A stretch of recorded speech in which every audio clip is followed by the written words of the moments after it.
তোমাকে সে 10,000 টাকা দিবে। অনেকে এসেছিল তখন, আমার চাচি গিয়ে আমাকে ধরলো, আমার আরেকটা ভাই এসে আমাকে ধরলো, তো আমি ভাইকে ধরে চিৎকার করে করে কান্না করছিলাম। বাট আমার আম্মুর একটু কান্না করেনি। আমার আম্মু চুপ হয়ে বসে আমাকে বলতেছে যে এভাবে কান্না করার যে আমার মা কেন অন্যদের মতো না, অন্য মায়েরা তো এত ভালো, তার বাচ্চাদেরকে এত কেয়ার করে, বাচ্চাদেরকে আগলে রাখে, এবং একটা মায়ের কাছে তো বাচ্চা সবচেয়ে সেফ থাকা উচিত, যেটা আমি ছিলাম না।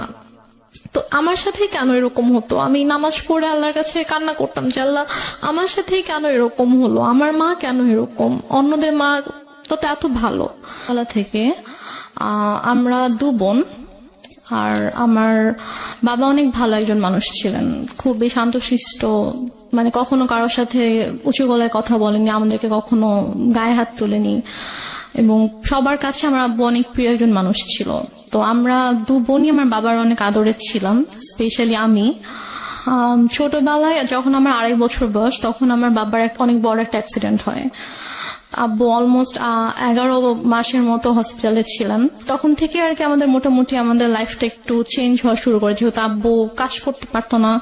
তো দেখা যেত যে আমাদের মানে আমাদের গ্রামের বাড়িতে অনেক জমি জমা ছিল আর কি, তো সেখান থেকে আর কি আমাদের মেইন ইয়াগুলো আসতো, খরচ টরচ সবকিছু আসতো।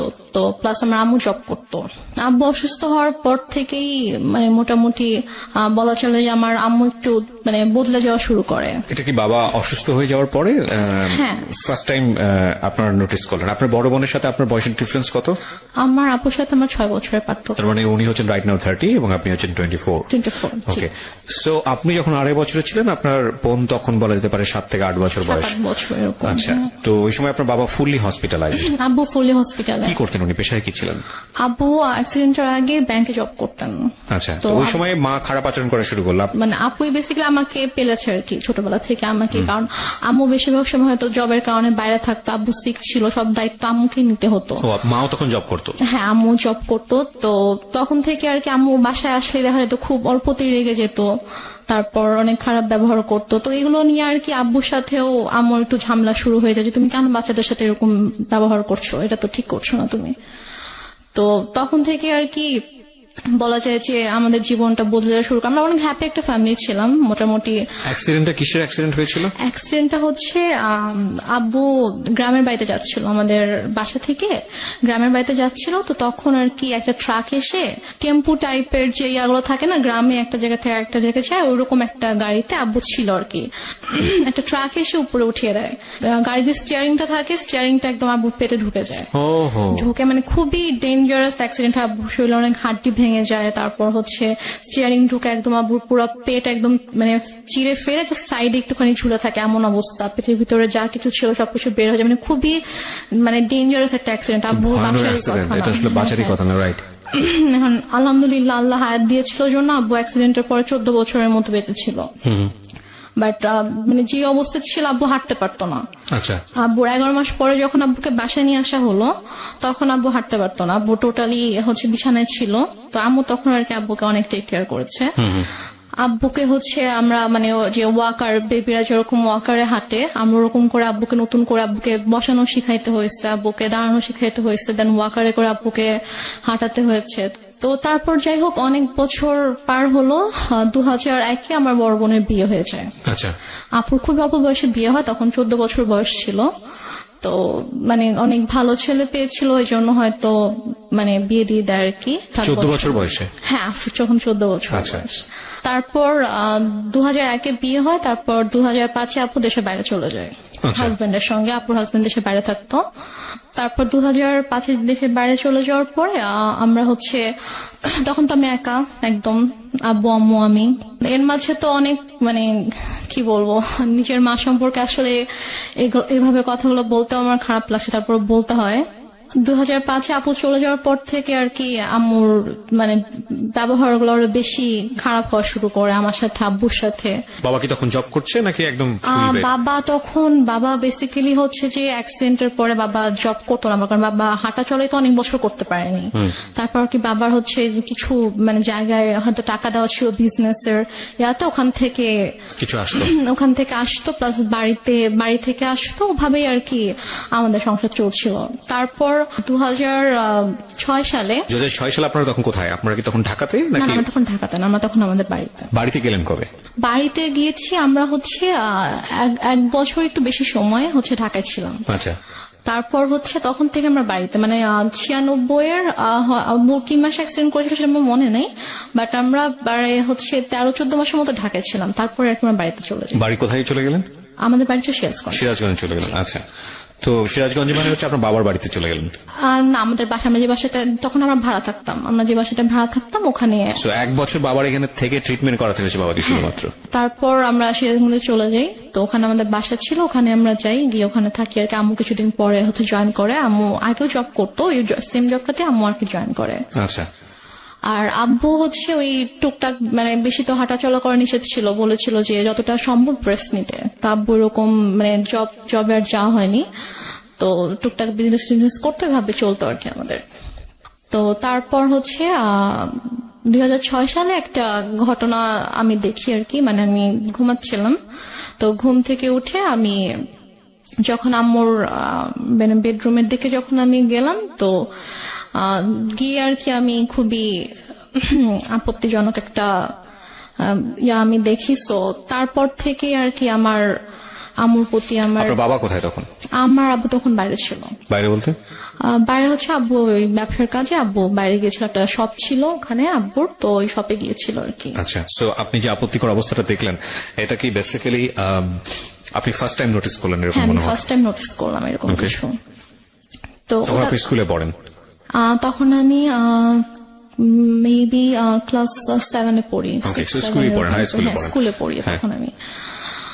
তো তারপর ওটা দেখার পর থেকে আম্মু তো প্রচন্ড ভয় পেতাম, মানে দেখা যেত যে আম্মু কিছু একটা বললে অথবা একটু জোরে কথা বললে আমি ভয় পেয়ে যেতাম, বুকের ভিতরে কাঁপুনি শুরু হয়ে যেত যে এখন কি হবে।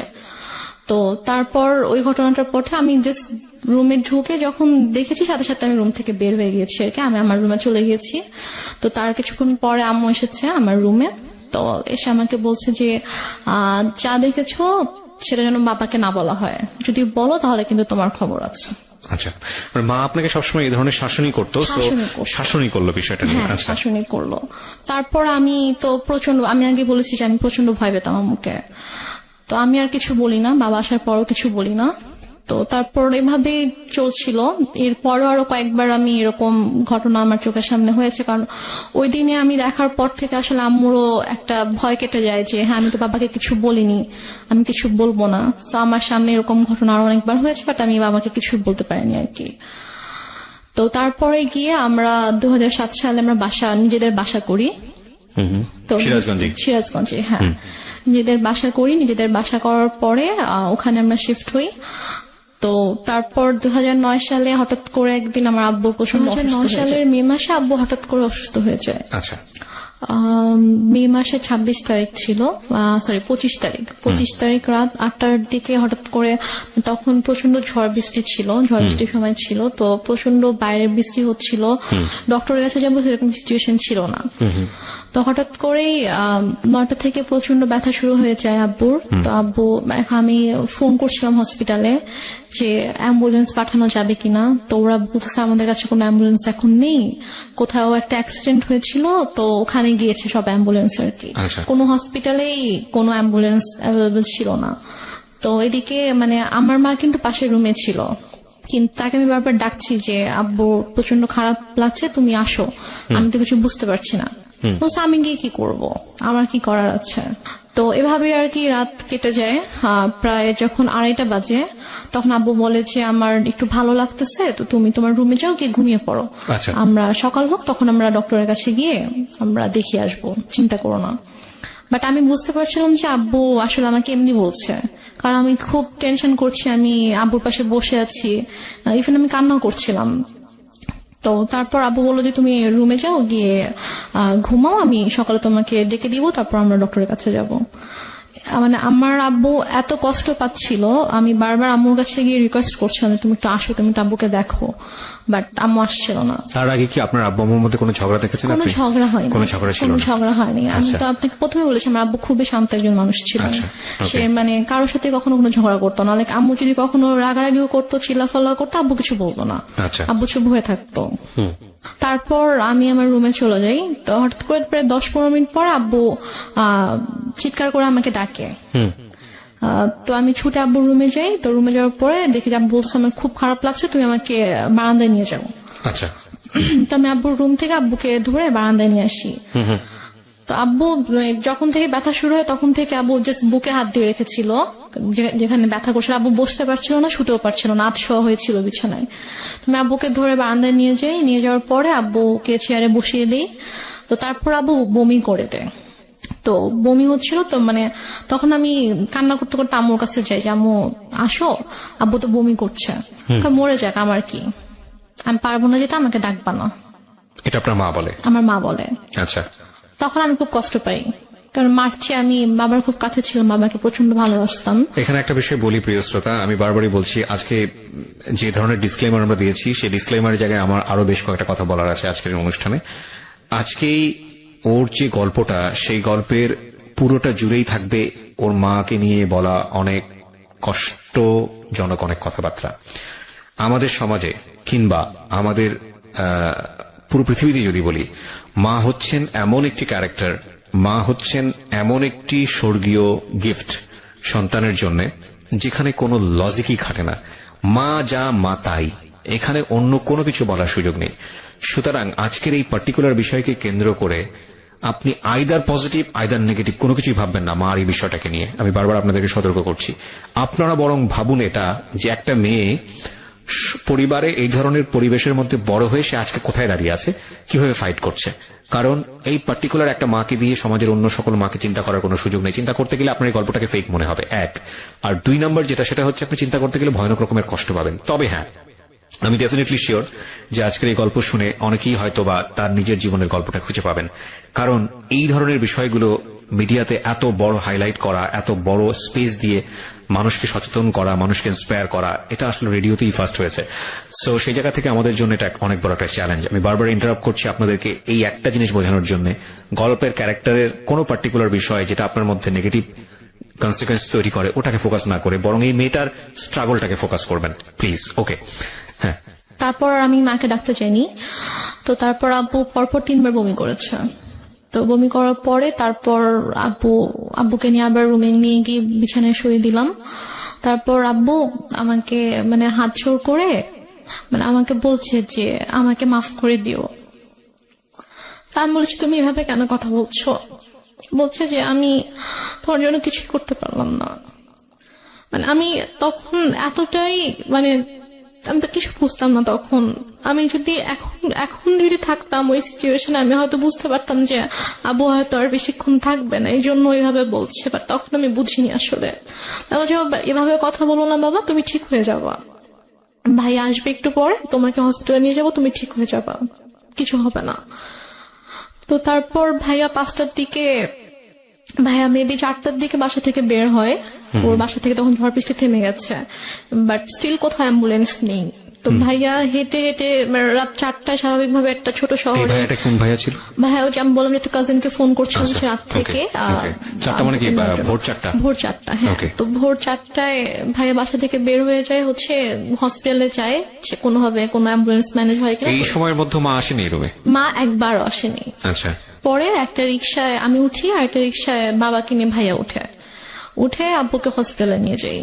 তো নিয়ে যাওয়ার পরে ওখানকার ডক্টররা চেক করার পরে বলছে যে একটা মাইনর স্ট্রোক হয়েছে। আচ্ছা। বাট যদি সময় মতো আনতে পারতাম হয়তো অবস্থা এখন খুবই মানে একটু ক্রিটিক্যাল হয়ে গেছে। আমরা দেখছি, হ্যাঁ আমরা দেখছি, বাট যদি রাতে আনতে পারতেন। জিজ্ঞেস করেছে যে কখন থেকে এরকম হচ্ছে। তো যখন আমি ডিটেল বললাম ডক্টরকে, তখন বলছে যে রাতে আনা উচিত ছিল। তো বললাম আসলে রাতে এরকম সিচুয়েশন ছিল না যে আমি হসপিটালে নিয়ে আসবো আব্বুকে। তো তো তারপর ইসিজি করা হলো, সব চেক আপ করা হলো, আব্বুকে আব্বু সারা রাত তো ঘুমায়নি, তো আব্বুকে ঘুমের ইঞ্জেকশন দেওয়া হলো ঘুমানোর জন্য। তো 6:30টার দিকে আমি আম্মুকে ফোন করলাম, আব্বুর ফোনটা আমার কাছে ছিল। তো আমি আম্মুকে ফোন করলাম যে আম্মু এই ঘটনা, আব্বুর তো স্ট্রোক হয়েছে, তো ডক্টর এটা বলেছে।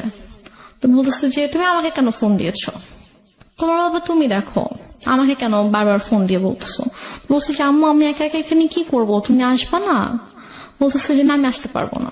এখন টাকা পয়সার একটা ব্যাপার ছিল, কারণ আমি আসার সময় তো আমি কোনো টাকা পয়সা নিয়ে আসিনি। ভাইয়া আর কি হসপিটাল মেডিসিন টেডিসিন যা কিছু লেগেছে ভাইয়া এনেছে। তো তারপর আমি আমাকে বললাম যে আমার তো টাকা লাগবে, হসপিটালে তো টাকা লাগবে, তো টাকা লাগবে, তুমি তোর বাবাকে বলো কোথায় টাকা রেখেছে এসে নিয়ে যাও, আমি কিছু জানি না, আমাকে আর ফোন দিবা, আমাকে বিরক্ত করবা না। তো তারপর আমি আর মাকে ফোন দিই না, আমি আমার চাচুকে ফোন দিই। আমার ছোট চাচু আমাদের বাসা থেকে 15 মিনিটের দূরত্বে থাকতো। তো চাচুকে ফোন দিয়ে বলি যে চাচু আব্বু তো এরকম হসপিটালে, তো আপনি আসেন। সে বলে যে আমি মাত্র ঘুম থেকে উঠেছি, আমার অফিস আছে, আমি এখন আসতে পারবো। তো তারপরে আর কি ডক্টররা হচ্ছে আব্বুকে কেবিনে শিফট করলো, ফার্স্টে ইমার্জেন্সিতে ছিল। তারপর কেবিনে শিফট করার পরে আমি আবার প্রায় মনে হয় 8টার দিকে আম্মুকে ফোন করি, তুমি কি একটু স্যুপ অথবা রুটি সবজি একটু বানাতে পারবা আব্বুর জন্য? বলে কেন, আমি কেন বানাবো, তোমার দরকার থাকলে তুমি সে পানি নিয়ে যাও। কোন ক্লাসে পড়েন তখন আপনি? আমি তখন ক্লাস 9-এ পড়ি। ক্লাস 9-এ, ওকে। তো কি মনে করে আম্মু আবার প্রায় আধা ঘন্টা পরে ফোন দিয়েছে, ফোন দিয়ে বলছে যে একটু পরে তো বুয়া আসবে, তো বুয়া আসলে আমি বুয়াকে দিয়ে নাস্তা বানিয়ে পাঠিয়ে দিব। তো বললাম আচ্ছা ঠিক আছে। বুয়া আসছে পরে, হয়তো বুয়াকে দিয়ে নাস্তা বানিয়ে আম্মু নিজে এসেছে 9:30টার দিকে। এসে বলতেছে যে নাস্তা দিলাম, এখন আমি যাচ্ছি, আমাকে আর বিরক্ত করবা না, আমাকে আর ফোন দিবা না, কি করার তুমি করো, তোমার বাবার ড্রয়ারে টাকা আছে ওখান থেকে নিয়ে তুমি খরচ করো, আমাকে বিরক্ত করো না তুমি। তারপর ডক্টর বলল যে আব্বু মোটামুটি অবস্থা ভালো, মানে স্টিল কিন্তু স্যালাইন চলছে। তারপর বললো যে এখন মোটামুটি ভালো আছে। তো আরেকটা কথা বলে রেখে, হসপিটালটা ছিল হচ্ছে আমার চাচির ভাইয়ের আর কি। আচ্ছা। তো ওই আঙ্কেল এসে বললো যে সেই হিসাবে আব্বুর আর কি একটু এক্সট্রা কেয়ার হচ্ছিল। তো তারপর আড়াইটার দিকে ডক্টর এসে বললো যে এখন মোটামুটি ঠিক আছে, কোনো রিস্ক নেই। তো উনি ঘুমানোর তো ইঞ্জেকশন দেওয়া হয়েছিল, তো উনি ঘুমালে উনি বেটার ফিল করবে, আপনারা ওনাকে বেশি বিরক্ত করেন না, এটা বলছে আর কি। তো বলার পরে আম্মু বললো যে ঠিক আছে, আমি তো সারাদিন ছিলাম, আমি এখন চলে যাই, তুমি থাকো। আমার সাথে আমার একটা ভাগিনা ছিল, মানে ও আর আমি সেম এজেরই ছিলাম। তো আমি আর ও হসপিটালে ছিলাম, তো আম্মু চলে গেল।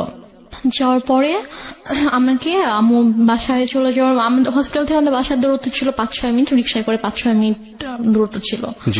তো তারপর আম্মু বাসায় গিয়ে আমাকে ফোন দিয়েছে, ফোন দিয়ে বলছে তুমি বাসায় আসো, তুমি আমার যে ইয়াটা ছিল নাম ছিল মধু, বলছে তুমি আর মধু বাসায় আসো। তো আমি বলছি বাসায় কেন যাবো, আব্বু তো একা থাকবে। তো বলছে যে সমস্যা নেই, তুমি আসো, তোমার বড় খালামণি যাচ্ছে। আচ্ছা।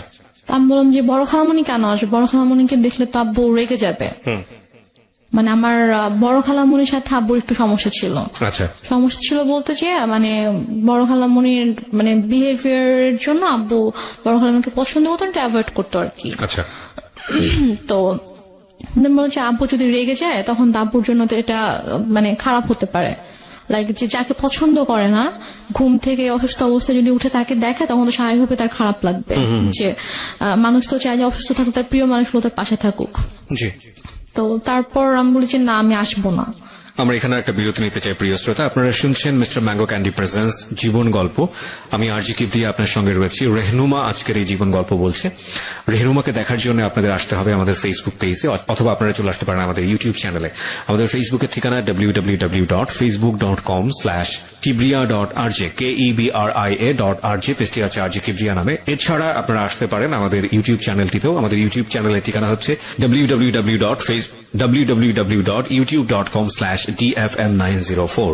সাবস্ক্রাইব করে অবশ্যই নোটিফিকেশনটি অন করে নেবেন। ওকে, এখন আমি যেটা বলবো বিরতিতে যাবার আগে, সেটা হলো সিচুয়েশন যখন একটু কড়া, যখন মন বসে না কোনো কাজে, তখন মন ঠিক করতে মুখ দিতে পারেন কাঁচা আমের স্বাদে Pran mister mango candy. Good mood guaranteed. প্রিয় শ্রোতা, ফিরছি ছোট্ট একটা বিরতির পর। শুনছেন আরজি কিবরিয়ার সাথে মিস্টার ম্যাঙ্গো ক্যান্ডি প্রেজেন্টস জীবন গল্প।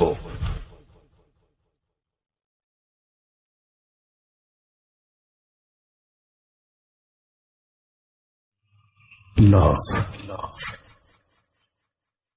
hate, challenge, motivation, lies, truth, impossible, virtue, morality, something beyond entertainment. Welcome to my stage of reality. Stay tuned. Sunday and Wednesday with me RJ Kibriya, only on Dhaka FM 90.4.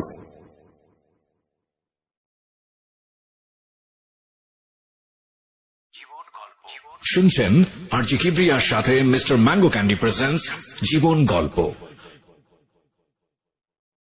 আর একবার স্বাগত প্রিয় শ্রোতা, শুনছেন mister mango candy presents জীবন গল্প। আমি আরজি কিবরিয়া আপনার সঙ্গে রয়েছি।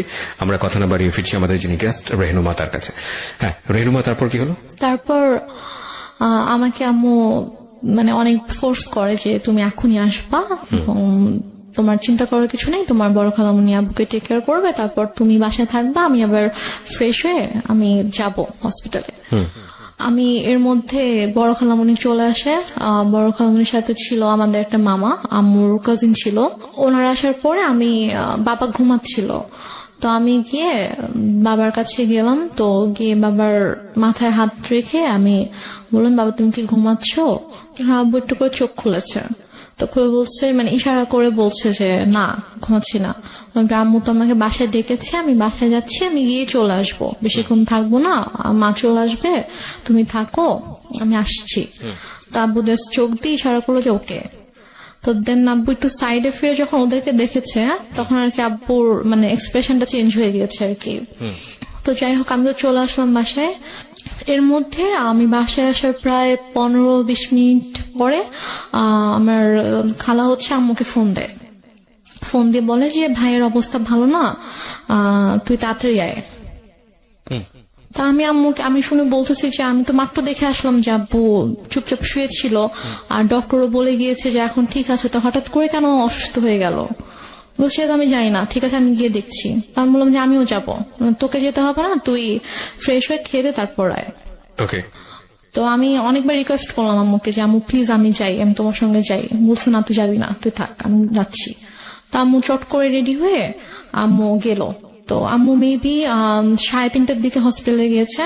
তো যাওয়ার পরে আমি ফোন দিচ্ছি, ফোন ধরছে না। আমি ফোন দিচ্ছিলাম যে কি হয়েছে, এখন কি অবস্থা, আব্বু ঠিক আছে কিনা। তো যাই হোক, আমি মাত্র খেতে বসেছিলাম আর কি। তো খেতে বসার সাথে সাথে আম্মু আমাকে ফোন দিয়েছে। ফোন দিয়ে বলছে যে ড্রয়ারে টাকা আছে, সবগুলো টাকা নিয়েই হসপিটালে আয়। আমি বলছি কেন, আব্বুর কি অবস্থা এখন? বলছে হ্যাঁ তোর আব্বুকে ঢাকা নিতে হবে, অবস্থা ভালো না, অক্সিজেন দিয়ে রাখছে, তোর আব্বুকে ঢাকা নিতে হবে, তুই টাকাগুলো নিয়ে, এখানকার তো বিল পে করতে হবে, ঢাকা গেলে টাকা লাগবে, তো তুই টাকাগুলো নিয়ে আয়। আমি আর খেতে পারলাম না।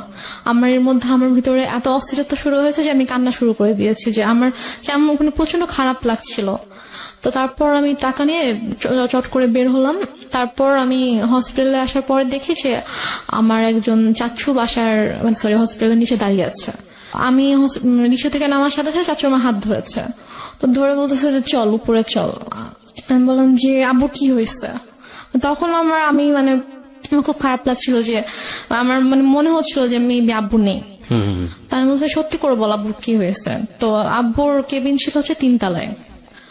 তো দেন আমি গেলাম, তো চাচু পুরোটা সব আমার হাত ধরে আছে। 3 তলাতে যাওয়ার পরে দেখি যে আব্বুর কেবিনের দরজাটা খোলা, দরজার সামনে অনেক মানুষ। তো আমি গিয়ে চিল্লানো শুরু করছি যে হার্ট অ্যাটাক করেছে পেশেন্টের, হার্ট পেশেন্টের রুমের সামনে দরজা কেন খোলা থাকবে, এত মানুষ কেন এখানে হইচই করছে, আপনার সরেন এখান থেকে, আমার আব্বুর ডিস্টার্ব হবে। আমি এটা বলতে বলতে রুমে ঢুকে দেখি যে আমার মা খালা একটা বেডে বসে আছে, আর আমি দেখেছি আব্বু শুয়ে আছে। আমি তখনও খেয়াল করিনি যে আব্বুর মাথার নিচে যে বালিশ নেই, অথবা আমি স্যালাইন ট্যালাইন আমি কিছুই খেয়াল করিনি আর কি। আমার জাস্ট মনে হচ্ছে আব্বু নর্মালি শুয়ে আছে, কারণ ওইভাবে সবাই আমি দেখে গেছি আব্বুকে। তো আব্বুর মাথার কাছে হচ্ছে আমার চাচু বসে আছে, যে চাচুকে আমি সকালে ফোন দিয়েছিলাম, যিনি বলেছে অফিস আছে আমি আসতে পারবো না, উনি বসে আছে। চাচি এসেছে, উনি দাঁড়িয়ে আছে। তো আমি আব্বুকে দেখো, তখনও কিন্তু বুঝতে পারিনি যে আব্বু নেই। আমার বড় খালামণি হঠাৎ করে এসে আমাকে জড়িয়ে ধরে, তো জড়িয়ে ধরে আমাকে বলে যে কি একটা সর্বনাশ হয়ে গেল, তোরা তো এতিম হয়ে গেলি। মানে উনি খুব জোরে চিৎকার করে করে কান্না করছে, আর উনি ভাবে বিলাপ করে করে বলছে কি সর্বনাশ হয়ে গেল, তোরা এতিম হয়ে গেলে এখন তোদের কি হবে। এটা যখন বলেছে তখন জাস্ট আমি আব্বুর দিকে তাকিয়েছি, তাকিয়ে তখন আমি খেয়াল করেছি যে আব্বুর মাথার নিচে বালিশ নেই। তো আমি নর্মালি আমি আর আমার আব্বু মানে মৃত মানুষকে ভয় পেতাম আর কি। মানে লাইক আমাদের বাসার আশেপাশে বাসায় যদি কেউ মারা যেত, আমার আব্বু ওই বাসার সামনে দিয়ে 40 দিন যেতাম না। মানে আমাদের একটা ধারণা ছিল যে মানুষ মরে গেলে মেবি ভূত হয়ে যায়, তারা এসে ভয় দেখাবে। মানে আব্বুর ওই ভীতিটা ছিল, আমারও ওই ভীতিটা ছিল। আমরা ওই দিক দিয়ে না গিয়ে অনেকখানি ঘুরে যেতাম। তো বাট তখন আমার কোনো মানে আমার মধ্যে কোনো ওই ভয়টা অথবা এরকম কিছুই নেই। আমি আব্বুর কাছে গিয়ে আমি আব্বুকে এভাবে ধাক্কা দিচ্ছিলাম যে আব্বু কি হয়েছে তোমার, তুমি উঠো তুমি। তো আমার অনেকে এসেছিল তখন, আমার চাচি গিয়ে আমাকে ধরলো, আমার আরেকটা ভাই এসে আমাকে ধরলো। তো আমি ভাইকে ধরে চিৎকার করে করে কান্না করছিলাম। বাট আমার আম্মুর একটু কান্না করেনি। আমার আম্মু চুপ হয়ে বসে আমাকে বলতেছে যে এভাবে কান্না করার কি আছে। Are you sure? আমাকে বলতেছে, আমি যখন আমাকে বসাই দিছে আম্মুর পাশে, আমাকে বসাই দিছে আমার ভাইয়া, তো বলতেছে যে এভাবে কান্না করতেছো কেন, এভাবে কান্না করার কি আছে, টাকা আনছো টাকা দাও। আমি জাস্ট অবাক হয়ে তাকিয়েছিলাম যে মানে সামনের বেডে আব্বু এভাবে পড়ে আছে আর সে আমার সাথে এভাবে কথা বলছে। তারপর আমি অনেকক্ষণ চুপ করে বসেছিলাম। আমার সাথে ব্যাগ ছিল, নিজে আম্মু ব্যাগটা নিল, নিয়ে যে ভাইয়াটা সকালে আব্বুকে হসপিটালে নিয়ে আসছে ওকে বললো যে যা গিয়ে বিল পে করে হসপিটালে ঝামেলা শেষ করে একটা অ্যাম্বুলেন্স ঠিক কর, নিয়ে যেতে হবে। তো এর মাঝে আমার আপু ফোন করছে, আপু ঘুমায় ছিল। তো ঘুম থেকে উঠতে পরে ভাইয়া যখন বলছে যে আব্বু অসুস্থ হসপিটালে, তুমি আমাকে ফোন করো। আমার পাশে বসে ফোন ধরে বলতেছে যে তোমার আব্বুকে ঢাকায় নিয়ে যাচ্ছি আমরা। না, সেটা হয়তো আপনি ইজিলি ব্যাক করতে পারেন, সেই জন্যই সে বলেছে, পরে হয়তো সময় নিয়ে বলবে। আমি বলি এটা কেন বলেছে আমি শুনলে বুঝতে পারবেন। তো তারপর হসপিটালে আমিও গেলাম ভাইয়ার সাথে ফর্মালিটিস করতে। তো ও টাকা পে করার পরে তো ওদের আব্বুর যেটা ফাইল ছিল, হচ্ছে সকাল থেকে হচ্ছে যে টেস্ট গুলো হয়েছে, প্রেসক্রিপশন, এগুলোর একটা ফাইল থাকে। তো প্লাস হচ্ছে দুপুরে হচ্ছে ডক্টর রেফার করে দিয়েছিল ঢাকায় যে হসপিটাল ডক্টরের কাছে, মানে সব পেপারস যে একটা ফাইল ছিল। তো হসপিটাল থেকে নর্মালি বিল পে করার পর ওই ফাইলটা তো দিবে। তো ভাইয়া যখন জিজ্ঞেস করেছে যে ফাইল কোথায়, তখন বলছে যে ফাইল তো এসে নিয়ে গিয়েছে। বলছে যে ফাইল কে নিয়ে গেছে, আমরা তো কেউ ফাইল নেইনি। তো বলেছে যে ডক্টর যখন রুমে গিয়েছে, অক্সিজেন যখন দেওয়া হয়েছে পেশেন্টকে, তখন আপনাদের একজন রিলেটিভ এসেছিল, এসে বলেছে যে অমুক কেবিনের অমুকের ফাইলটা ডক্টর চেয়েছে, আমরা তো দিয়ে দিয়েছি। তো উপরে গিয়ে ভাইয়া সবাইকে জিজ্ঞেস করলো ওখানে যারা যারা ছিল, তো সবাই বলতেছে যে না আমি তো নিইনি। তো ফাইলটা যাই হোক পাওয়া গেল না। তারপর অ্যাম্বুলেন্সে করে আব্বুকে আমাদের বাসায় নিয়ে আসা হলো। তো বাসায় নিয়ে আসার সাথে সাথে দেখি যে আম্মু ওদিকে ফোন টোন দিয়ে সব অ্যারেঞ্জমেন্ট করে ফেলেছে যে মানে যত তাড়াতাড়ি পসিবল মাটি দিতে হবে।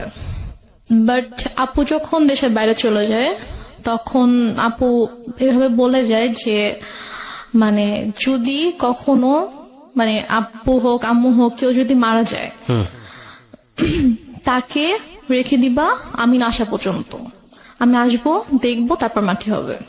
আপু এটা বলে গিয়েছিল। তো আপুর শ্বশুর বাড়িতে যখন জানানো হয় যে আব্বু মারা গেছে, তখন বলে যে ঠিক আছে আমরা আসছি, আপনারা ওখানে সবকিছু ঠিকঠাক করেন, ওনাকে গোসল করেন, তারপর আমরা ঢাকায় নিয়ে এসে ওনাকে, মানে আপু শ্বশুর বাড়িতেও এটা জানতো, কারণ আপু শ্বশুর বাড়িতেও সেম কথাটাই বলেছে, মানে শ্বশুর শাশুড়ি ছিল তো ওদের বলেছে যে মানে যারই কিছু হোক না কেন আমাদেরকে ছাড়া কিন্তু আপনারা মাটি দিবেন না, আমরা দেখবো। তো ওইভাবে আপুর শ্বশুরও ফোন দিয়ে বলে যে ঠিক আছে ভাইজানকে নিয়ে আসতে হবে ঢাকায়। নিয়ে এসে আমি ব্যবস্থা করছি, এখানে বারডেমে সম্ভবত ছিল হিমাগার আছে, তো ওখানে বলো যে ওখানে রাখবো, আমি সব ব্যবস্থা করে আমি আসছি। বলছে না আপনাদের আসতে হবে না, ও যত তাড়াতাড়ি পসিবল মাটি দিয়ে দিব, নিত্য বৃষ্টি আত্মা হচ্ছে কষ্ট পাবে, বেশিক্ষণ রাখা যাবে না। তো বলতেছে যে না, মানে আপুর কথা বলছে যে বৌমা তো বলে গেছে, তা আমাকেও বলে গেছে, তো আমি তো এটা পারবো না, আমি বৌমাকে কি জবাব দিব আপনি যদি মাটি দিয়ে দেন। বলতেছেন আপনাদেরও কষ্ট করে এখন সন্ধ্যা হয়ে গেছে, আপনাদেরও এখন কষ্ট করে আসতে হবে না, আর আপনারা আসলে আসেন, বাট আপনারা আসার আগে আগে মাটি দিয়ে দিব। মানে আম্মু পুরো ক্রেজি হয়ে গিয়েছে মাটি দেওয়ার জন্য। তো আমার চাচুরা ফোন দিয়ে বলতেছে যে, আমার একটা চাচা গ্রামের বাড়িতে থাকে, তো আমার চাচা ফোন দিয়ে বলতেছে যে তুমি এখানে নিয়ে আসো, আমাদের পারিবারিক কবরস্থানে মাটি হবে। সে বলতেছে না আমি ওখানে নিব না, ওর এখানেই মাটি হবে। তো এগুলো নিয়ে আম্মু খুবই মানে রীতিমতো ঝগড়া করতেছে অনেক। আম্মু কিন্তু স্টিল মানে এক ফোঁটাও কান্না করেনি, একটুও কান্না করেনি। তো সে আমার চাচার সাথে ফোনে ঝগড়া করতেছে যে না আমি এখানে মাটি দিব, আপনাদের যদি দেখতে ইচ্ছা করে আপনারা এখানে আসেন, এসে দেখে যান। কোনোভাবে রাজি করাতে পারতেছে না যে না পারিবারিক কবরস্থানে তার মাটিটা হবে। ওইদিকে আপু বারবার ফোন করে বলতেছে যে তুমি একটু আব্বুর সাথে কথা বলায় দাও। তো বলছে এখন তো কথা বলতে পারবে না, এখন তো হচ্ছে যে কি অক্সিজেন দিয়ে রাখছে এটা সেটা এগুলো বলতেছে। বলছে যে ও আব্বুকে বলছে যে আমি এখন অ্যাম্বুলেন্স চাই। তো বলছে ঠিক আছে আব্বু কথা বলতে না পারলেও সমস্যা নেই, তুমি আব্বুর কানের কাছে ফোনটা নাও, আমি আব্বুর সাথে কথা বলে আব্বু বেটার ফিল করবে, আব্বুর ভালো লাগবে আমার ভয়েস শুনলে।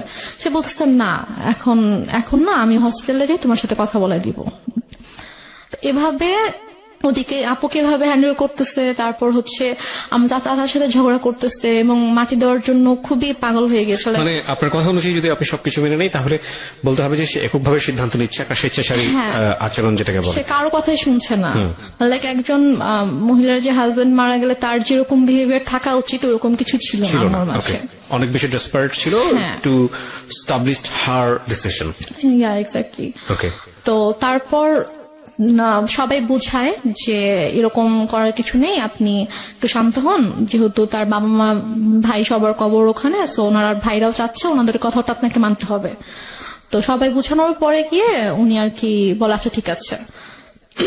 দেন আব্বুকে গোসল করানো হয়, করানোর পরে রাত 8টার দিকে সম্ভবত অথবা 8টার পরে আব্বুকে একটা ট্রাক নিয়ে আসা হয়। মানে আমাদের বাসা থেকে আমার দাদুর যে গ্রাম 1 ঘন্টার দূরত্ব ছিল আর কি। তো ওখানে তারপর আমরা যাওয়ার জন্য মাইক্রো ট্রাক সবকিছু অ্যারেঞ্জ করা হয়। তো আমি বলি যে আমি যাবো, বলেন তোমাকে যেতে হবে না, আমাকে বাসায় রাখে। আমার বাসায় আমার ছোট খালামুনি ছিল, আরো কে ছিল, তো ওদের কাছে আমাকে রেখে যায়। রেখে আমি চলে যায় ওদের সাথে গ্রামের বাড়িতে মাটি দেওয়ার জন্য। আচ্ছা, মাটি দিয়ে রাতের 12:30 পৌনে 1টার দিকে চলে আসে, সবাই আবার ব্যাক করে আর কি। স্টিল আপুর সাথে সে কথা বলতেছে যে বাবা বেঁচে আছে, বাবা হসপিটালে। আপু বারবার ফোন দিয়ে বলছে যে কথা বলায় দাও, সে মানে বলাচ্ছে না আর কি। তো দেন মেবি 12:30 পৌনে 1টার দিকে আসলো বাসায়। তো আসার পরে তখন গিয়ে আপু শাশুড়িকে বলেছে যে আপনাদের আসতে হবে না, আমি যেহেতু মাটি দিয়ে দিয়েছি তাড়াতাড়ি, তো আপনারা সকালে আসেন, রিল্যাক্সে সকালে আসেন, এখন আসতে হবে না। তো তারপর ওরাও আসলো না। তো তারপর আপুকে আমাদের সময় সকাল 5:30টার দিকে আপুকে ফোন দিয়েছে, ভাইয়াকে ফোন দিয়ে, তো আপু কলেজে ছিল, ভাইয়াকেও কিন্তু জানায়নি। তো 5:30টার দিকে ভাইয়াকে ফোন দিয়ে বলছে যে তোমার আব্বা তো মারা গেছে। তো বলছে যে মানে কি, আপনি তো একটু আগেও বলছেন, মানে রাতের বেলাও যখন কথা হচ্ছে তখনও তো আপনি বলছেন যে আব্বা ঢাকায় হসপিটালে, এখন মারা গেছে, মানে আপনি কি বলতেছেন এগুলা? ভাইয়া বিশ্বাস করতে পারতেছে না। তো বলছে যে হ্যাঁ এরকম মারা গেছে, মাটি দিয়ে আসছি, ডিটেল বললো আর কি। তো তাহলে আপনি কেন বিকেল থেকে বলছেন যে আপনি আব্বুকে ঢাকায় নিয়ে আসতেছেন, এগুলা কেন বলছেন, মিথ্যা কথা কেন বলছেন? পরে বলে যে তারপর বলছে যে আপনাদেরকে তো বলা হয়েছে যে কেউ মারা গেলে রাখতে, আমরা দেখবো তারপর মাটি হবে, তো আপনি কেন মাটি দিয়ে দিলেন? ভাই আম্মুর সাথে এভাবে কথা বলতেছিল। তো বলতেছে যে আমার ইচ্ছা হয়েছে আমি দিচ্ছি। এটা আপনার মা বলছে? আমার মা বলছে আমার ইচ্ছা হয়েছে আমি দিচ্ছি, এখন তো কিছু করার নাই। আপুর কথা বলছে যে ওকে জানাও, ও কোথায়? তো বলছে ঠিক আছে, ওকে আপনার জানাইতে হবে না, আমি ওকে জানাচ্ছি, আমি আমার ওয়েতে ওকে জানাবো। তো তারপর আপু কলেজে ছিল। তো আপু কলেজ থেকে আসার পর এর মধ্যে বাসায় হচ্ছে আপুর কিছু ফ্রেন্ডকে ভাইয়া ডাকে, ওরা সবাই আসে। তো আপু বাসায় এসে দেখে আপুর ফ্রেন্ডরা বাসায়, ভাইয়া বাসায়। তো আপু বলে যে কি হয়েছে তোমরা হঠাৎ করে বাসায় না জানিয়ে? তো বলে আসলাম আর কি। তো ওরা অনেক খাবার টাবার রান্না করে আনছে, তো আনার পর আপুকে খাওয়াইছে। খাওয়ানো দাওয়ানোর পরে তারপর আপুকে বলছে যে এরকম আব্বু তো মারা গেছে। তখন আপু খুব শক, যে মানে কি, আমাকে তো বলা হয়েছে যে আব্বু হসপিটাল, আব্বু ঢাকায়, আম্মু কেন মিথ্যা কথা বলছে? দেন আপু আমাকে ফোন করে বলে যে তুমি কেন মিথ্যা বললা, যাই হোক অনেক কথা। আম্মু বলে যে এরকম মৃত মানুষকে রাখতে হয় না, কষ্ট পায়, এগুলো নিয়ে আর কি অনেক ইয়া হয়। বাট তখনও আমি বুঝতে পারিনি যে আসলে ব্যাপারটা কি হয়েছে। তো এর মাঝে কথা ওঠে আব্বুর ওই ফাইলটা নিয়ে। এটা নিয়ে যখন কথা ওঠে যে ওই ফাইলটা কোথায়, আমার বড় খালার ছেলে হচ্ছে ডাক্তার। তো ভাইয়া এসে বলে যে আমি রিপোর্টস গুলো দেখবো, আমার কাছে মনে হচ্ছে যে ডাক্তারদের কোনো একটা অবহেলার কারণে, তো ভুল কোনো কিছুর কারণে এরকম ভাবে খালু মারা গেছে। কিন্তু ফাইলটা মিসিং। হ্যাঁ, তো এই জন্য ওরা হসপিটাল থেকে ফাইলটা ধারণা ছিল যে ডক্টরদের কোনো অবহেলার কারণে হয়তো এরকম হয়েছে। তো তারপর এটা নিয়ে মোটামুটি ভালো একটা ভাইয়া হসপিটালে গিয়ে ইনকোয়ারি করে। তো ওরা সেম রিপ্লাই দেয় যে আমাদের কোনো ফল্ট নেই, কেউ নিয়ে গিয়েছে, আপনাদের রিলেটিভ এর মধ্যে থেকে কেউ ফাইলটা নিয়ে গিয়েছে। আচ্ছা।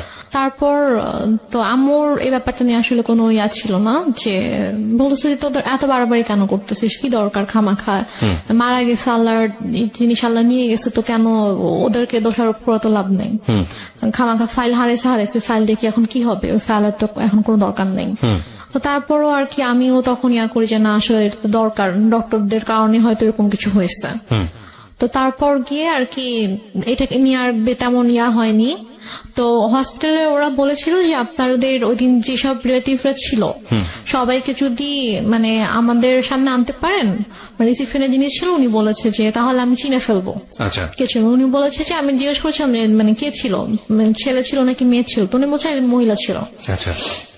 তো উনি এসে বললো যে অমুক কেবিনের অমুক পেশেন্টের হচ্ছে আমি রিলেটিভ, তো ডক্টর ফাইলটা চেয়েছে, ফাইলটা দেন তাড়াতাড়ি। তো ফাইলটা পরে নিয়ে গিয়েছে। তো যাই হোক, তো তারপর এটা নিয়ে আর কোনো ইয়া হয়নি। আম্মুকে যখন বললাম যে চলো তাহলে আমরা সবাইকে নিয়ে যাই ওখানে যেদিন ছিল, তো বলছে যে না আমরাই তো ছিলাম, আমরা তো কেউ যাই নাই, তারপর যেতে সমস্যা কোথায়, চলো। আমি বলছেন আমি যাবো না। তো এটা নিয়ে এক পর্যায়ে আমার সাথে অনেক বড়ই সিনক্রিট হয়েছে, অনেক কথা কাটাকাটি হয়েছে। ভাইয়াও বলেছে যে খালা চলো, কি সমস্যা, তো সে বলছে আমি যাব না। তো ওই হসপিটালে মূলত ছিল যে আমাদের ফ্যামিলি ডক্টর যেটা থাকে, তো ডক্টর এখানকার ছিল, আমাদের কিছু হইলে আমরা ওই হসপিটালতে যেতাম আর কি। তো তারপর থেকে আমার ওই হসপিটালে যায় না। আচ্ছা, কোনো প্রবলেম হলে আর ওই হসপিটালে যায় না, সে ডক্টর চেঞ্জ করে ফেলছে, হসপিটাল চেঞ্জ করে ফেলছে। তো তারপর যাই হোক এটা নিয়ে আর কোনো কথা কাটাকাটি হয়নি, কিছু হয়নি, শেষ হয়ে গেল ব্যাপারটা। তো তারপর থেকে আব্বু মারা গেল হচ্ছে মে মাসে। সেপ্টেম্বর মাস থেকে হঠাৎ করে আম্মুর কি হলো, সে আমাকে বলছে যে তোমাকে বিয়ে দিয়ে দিব। আমি তো বিয়ে করব না, আমি তো অনেক ছোট আছে, আমি তখন 9-এ পড়ি। তা আমি বলেছি আমি তো বিয়ে করব না। তো বলেছে যে না তোমাকে বিয়ে করতে হবে। আমি বলেছি কেন, আমার দায়িত্ব। আমি প্রথম থেকে বলে আসছি যে আম্মুকে দেখে প্রচন্ড ভয় পেতাম। ধর আম্মু কোনো কিছু নিয়ে যদি কোনো কিছু বলতো একদম চুপ হয়ে যেতাম, কখনো যে তর্ক করা অথবা ওইভাবে ঝগড়া করা এরকম কিছু, অথবা উল্টে পাল্টা কোনো জবাব দেওয়া এরকম কখনোই কিছু ছিল না। ওই কয়েকটা মাস আমার এমন কেটেছে যে আব্বুর জন্য, আব্বুকে এত বেশি মিস করতাম এবং ওই রাতটার কথা মনে পড়ে। এই যে ফিলিংসটা নিয়ে যদি আরেকটা মানুষ আপনার পাশে দাঁড়াতো তাহলে মনে হতো যে না এই মানুষটা আমার কাছের মানুষ, যেটা আপনার মার কাছ থেকে আসার কথা ছিল। আপনার কথা অনুযায়ী আপনার মা ওই সময়টাতে খুবই স্বাভাবিক ছিলেন, তার ওইটা আপনার কাছে আরো বেশি কষ্টদায়ক মনে হচ্ছিল। বলুন তারপর। যারা এসেছে তারাই কিন্তু আমাকে সান্ত্বনা দিয়েছে, বাট আমার মার থেকে আমি কোনো সান্ত্বনা পাইনি। তো আমি আসলে অনেক বেশি একা হয়ে গিয়েছিলাম। তো সেই একাকিত্ব থেকে আমি আর কি ঘুমাতাম না। তো যাই হোক, তো সেপ্টেম্বরের দিকে হঠাৎ করে আম্মু একদিন আমাকে বলে যে দেখো আমার অনেক ঝামেলা হচ্ছে। ব্যাপারটা এরকম না যে আম্মু আমার দায়িত্ব নিতে পারছে না, যে আমার জন্য আম্মুর খরচ হচ্ছে, আমার খরচ কিন্তু আপুই পাঠাতো। তো সে আমাকে বলছে যে না আমি তোমাকে রাখতে পারবো না, আমি তোমার দায়িত্ব নিতে পারছি না, তোমাকে আমি বিয়ে দিয়ে দিব। তা আমি ঠিক আছে, আমি আপুর সাথে কথা বলতে চাই, তোমার যদি খুব বেশি সমস্যা হয় তাহলে আমি আপুকে বলি, আপু আমাকে হোস্টেলে পাঠিয়ে দিক। আচ্ছা। তো বলেছে না আপুকে বলা যাবে না। তো এটা নিয়ে অনেক আম্মুর সাথে মোটামুটি একটু চলছিল যে আম্মু অনেকভাবে অনেককে দিয়ে বুঝাচ্ছিল আমাকে, লাইক আমার ফ্রেন্ডের আম্মুকে নিয়ে এসে। আপনার মধ্যে এমন কোন আচরণ কি ছিল যেটা মা নোটিস করেছে যে বিয়ে দিয়ে দিলেই আমি সেফ জোনে চলে যাই? আমার মধ্যে আচরণ বলতে আমি তো বাসা থেকে লাইক বের কোনো হতাম না। মেল ফ্রেন্ডের সঙ্গে টাইম পাস করা, যেহেতু বাবা নাই সো ডেসপারেটলি মাকে অ্যাভয়েড করে অন্য কোনো দিকে যাওয়া? না না, আমার ওরকম কোনো মেল ফ্রেন্ড ছিল না যাদের সাথে হয়তো আমি বাইরে, আমি গার্লস স্কুলে পড়তাম, আচ্ছা। আমার ওরকম মেল কোনো ফ্রেন্ড ছিল না। ওকে। তো আমার যা ফ্রেন্ড ছিল, আমার যে বেস্ট ফ্রেন্ড ছিল ও আমাদের পাশের বাসারই ছিল আর কি। ওকে। ও আরেকটা কথা বলি যে আমরা যে এলাকাটায় বাসা করেছিলাম ওইখানে আমার জন্ম হয়, মানে আমার যখন জন্ম হয় তখন আমরা ওই এলাকাতেই থাকতাম, বাট ভাড়া থাকতাম। তো পরবর্তীতে গিয়ে আমরা ওখানে বাসা করেছিলাম। জি। তো আমার যে ছোটবেলার বন্ধুগুলো ছিল তো ওরা ওখানকারই ছিল। তো সেই হিসাবে জাস্ট ওদের আম্মুকে নিয়ে এসে আম্মু আমাকে বুঝাচ্ছিল যে বিভিন্নভাবে মোটিভেট করার চেষ্টা হ্যাঁ, করছিল। motivate করার ওকে। চেষ্টা করছিল। তো এর মাঝে যেটা হয় যে অক্টোবর মাসে আমার দুসম্পর্ক আত্মীয় হঠাৎ করে আম্মু বলে যে ওরা আসবে। আম্মু অনেক আয়োজন করতেছিল, বাজার টাজার করছে, রান্না করতেছে, তারপর আন্টি আসছে, আমার বান্ধবীর মা আসছে, বোন আসছে। তো বাসার মধ্যে একটা উৎসবের মতো একটা ব্যাপার যে অনেক রান্না বান্না হচ্ছে, সব গুছাচ্ছে। তো আমি তখনও বুঝতে পারিনি যে গেস্ট গুলা কার অথবা কেন আসছে, মানে আপনাকে দেখতে আসছিল। Okay. এক্স্যাক্টলি। তো তারপর তারা আসলো, আসার পরে আমাকে তাদের সামনে, আমি তো যাবোই না, কোনোভাবেই যাব না, আমাকে জোর করে নিয়ে গেল। তো নিয়ে যাওয়ার পরে তো আমি গিয়ে যখন দেখলাম যে কে ছেলে, কারণ আমি হচ্ছে আমাদের বললাম যে দুসম্পর্ক আত্মীয় ছিল, তো আমি ছেলের বড় ভাইকে চিনতাম, আমাকে মামা বলে রাখতাম। জি। তো তারই ভাই, সে সিঙ্গাপুরে থাকতো এবং সে অনেক টাকা পয়সার মালিক ছিল। এবং ছেলেটা মানে মানুষের সবাই আল্লাহর সৃষ্টি, কারো চেহারা নিয়ে খারাপ কথা বলতে চায় না, তো বলতেও হয় না। তারপর আমি জাস্ট বলছি যে ছেলেটা অনেকটা লম্বা ছিল, লাইক সে দেখতে এক কথায় যে সে জাস্ট নিগ্রোদের মতো ছিল, নিগ্রোদের যেরকম অনেক কালো হয়, যে ওরা দেখতে যেরকম হয় এক্স্যাক্টলি দেখতে ওরকম ছিল অনেকটা। ওকে। তো আমি জাস্ট গেলাম, যাওয়ার পরে আমি যখন দেখলাম, তো দেখে আমি সাথে সাথে তো আমি রুম থেকে চলে আসছি। ওকে। তারপর আম্মু আমার রুমে আসলো যে তুমি এরকম বেয়াদবের মতো উঠে কেন চলে আসলা? আমি বললাম যে আমি ওখানে কেন থাকবো, তুমি তো আমাকে জোর করে নিয়ে গিয়েছো, আর তুমি ছেলের অবস্থা দেখছো কিরকম। তো পরে বলতে আপনার বিষয়টা কিরকম, ছেলেটাকে পছন্দ হলে আপনি বিয়ে করে ফেলতেন? না, পছন্দ হলে যে বিয়ে করতাম সেটা না, আমি বলছি যে তোমার কি মানে এতটুকু মানে নেই যে তুমি এরকম একটা ছেলের সাথে আমাকে বিয়ে দেওয়ার জন্য নিয়ে আসছো, মানে তোমার রুচিবোধে কিভাবে এটা করলো যে তুমি এরকম একটা ছেলের সাথে আমাকে বিয়ে দিবা, এরকম একটা ছেলের সাথে তুমি আমাকে বিয়ে দিতে চাও। আচ্ছা। এই জন্য আর কি, ছেলেকে পছন্দ হলে যে আমি বিয়ে করতাম ব্যাপারটা এরকম না, কারণ বিয়ের কোনো চিন্তা ভাবনা আমার মাথায় ছিলই না।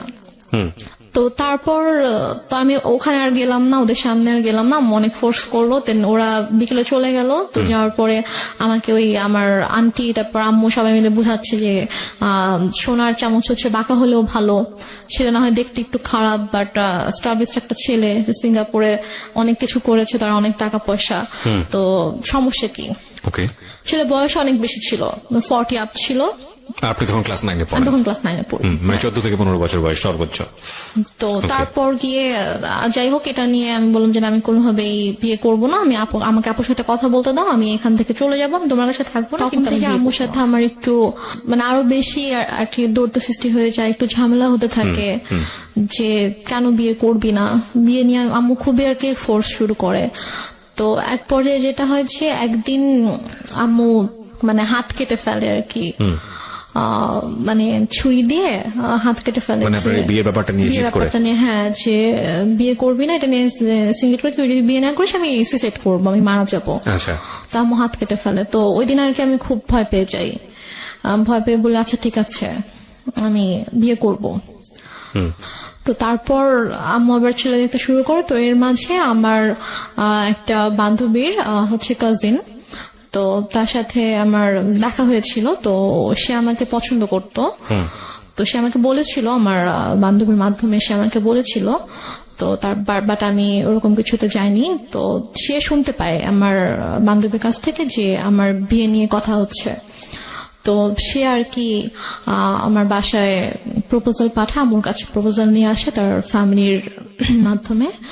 তো তারপর আমি বলে যে এই ছেলেকে বিয়ে করবি, এই ছেলেকে বিয়ে কর, সবকিছু তো ঠিকঠাক আছে, ছেলে দেখতে শুনতেও ভালো আছে, সবকিছু ঠিক আছে, এই ছেলেকে বিয়ে কর, এটা নিয়ে ঝামেলা করিস না।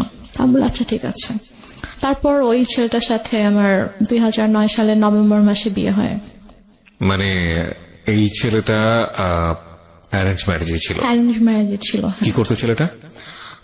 তখন হচ্ছে মানে ওদের ফ্যামিলি বিজনেস ছিল। এমনি এডুকেশন ওই সময়টা তোর? ও বিবিএ কমপ্লিট করেছিল। ওকে, আপনি ক্লাস 9-এ পড়েন? হ্যাঁ। ছেলেটাই বা আপনাকে বিয়ে করলো কেন, রাজি হলো কেন? I don't know. সে আমাকে পছন্দ করতো, ইভেন আমার আগে থেকে পছন্দ করতো? আগে থেকে পছন্দ করতো। তো আমাকে আমার বান্ধবীর মাধ্যমে বলেছিল যে ওকে আমার অনেক ভালো লাগে। ওকে একটা ফ্রেন্ড আমাকে বলেছিল যে ভাইয়া তোকে পছন্দ করে, তো মানে রিলেশনশিপে যাবি কিনা অথবা এরকম আমাকে বলেছিল। তা আমি বলেছি না, আমি এরকম কোনো কিছুতে যাব না। তো তারপর আর কি সে এবং মানে মাঝে মাঝে হয়তো আমার ফ্রেন্ডের ফোনের মাধ্যমে তার সাথে আমার কয়েকবার কথা হয়েছিল যে আবু মারা যাওয়ার পরে আর কি, যে ভাইয়া তোর সাথে কথা বলতে চেয়েছে। তো তারপর কথা হয়েছে, তো সে আমাকে অনেক পছন্দ করতো। আমারও ভালো লাগতো, আমারও যে ভালো লাগতো না সেটা না, কিন্তু আমি আসলে এরকম ভাবে কোনো রিলেশনে যাওয়ানোর মতো অবস্থা ছিলাম না আর কি। তো যাই হোক, নভেম্বরের 28 তারিখে আমার বিয়ে হয়ে যায়। তারপর আমি ঢাকায় চলে আসি, ওরা সবাই ঢাকায় থাকতো। হাজবেন্ডের নাম কি ছিল? ওর নাম ছিল শাহেদ। শাহেদ। তো তারপরে আমরা ঢাকায় চলে আসার পরে আর কি আমি ওদের ফ্যামিলি সবাই ছোট ছিলাম। মানে হচ্ছে ওর যে বড় বোনের, ওরা 3 ভাই 2 বোন ছিল, তো ওর বড় বোনের যে মেয়ে ও আমার বড় ছিল। মানে আমাদের বাসায় সবার ছোট, সেই হিসেবে আমাকে সবাই খুব আদর করতো। আচ্ছা। তো ওরা মোটামুটি জয়েন্ট ফ্যামিলি ছিল, মানে বাবা মা, ওর বড় ভাই ভাবি, তাদের বেবি, প্লাস ও আমি। আমরা তো ফার্স্টে আমি ও বাসায় আসার পরে ওর ভাই যেটা করে যে ওর মা একটু অন্যরকম ছিল। মানে ফার্স্টে সে আমাকে ওইভাবে একসেপ্ট করতে পারেনি যে ছেলের পছন্দে বিয়ে করেছে, মানে ছেলে মানে উনি আর কি বিয়ের একটু বিপক্ষে ছিল, যে উনি চায়নি যে ও আমাকে বিয়ে করুক, যে তুমি এমনি হুটহাট করে একটা মেয়েকে কিভাবে বিয়ে করতে চাও, তুমি বিয়ে করো না। তো বড় বলেছেন আমি বিয়ে করবো, আমার মেয়েটাকে ভালো লাগে, আমি বিয়ে করবো। তো এই জন্য আর কি উনি একটু আমার সাথে একটু অন্যরকম ছিল। তো তারপর যেটা হয় সেটা হচ্ছে যে ওর সবার ডিসিশন অনুযায়ী যে তোমরা কিছুদিন আলাদা থাকো। আলাদা থাকার পরে মাঝে মাঝে আম্মুর সাথে ওর দেখা হোক, ওর সম্পর্কটা একটু ইজি হোক, তারপরে তোমরা এসো। বাট প্রথমে যদি দেখো তোমরা এখানে কন্টিনিউয়াসলি থাকতে থাকো, তখন দেখা যাবে যে হয়তো আম্মা ওকে এখন একটু নিতে পারতেছে না ওইভাবে মেন্টালি, তো ওর সাথে হয়তো কোনো একটা মিসবিহেভ করে ফেললো, সেটা হয়তো খারাপ হবে। তো তোমরা আলাদা থাকো, তারপরে মাঝে মাঝে আসবা, আমরাও যাবো, তারপর ঠিক হয়ে গেলে তখন চলে এসো এখানে। আচ্ছা। তো ওদের বাসা থেকে 2-3টা রোড পরে আর কি আমাদের জন্য একটা বাসা ঠিক করে। তো সে বাসাটায় আমরা ওখানে 2 মাসের মতো ছিলাম, প্রায় 2 মাসের মতো ছিলাম। তো এর মাঝে ওর আব্বু অনেকবার এসেছে আমাদের বাসায়, তারপর আমরাও যেতাম ওখানে। তো দেখা যায় ওনার সাথে আমি শপিং এ যেতাম আম্মুর সাথে, শাশুড়ি মায়ের সাথে। তো ওনার সাথে আমার মোটামুটি ভালো একটা সম্পর্ক হয়ে যায় আর কি। তারপর উনি বলে ঠিক আছে তোমার বাসায় চলে আসো। আচ্ছা। তারপর আমরা বাসায় চলে আসি। বাসায় চলে আসি সম্ভবত জানুয়ারি শেষের দিকে। তো বাসায় চলে আসার পরে তার মোটামুটি ভালোই কাটছিল। ওদের বাসার সবাই আমাকে খুব আদর করতো, আমি সবার ছোট ছিলাম, অনেক আদরের ছিলাম সবার। তারপর এর মাঝে যেটা হয় সেটা হচ্ছে যে আম্মু হঠাৎ করে প্রবলেম ক্রিয়েট করতে থাকে।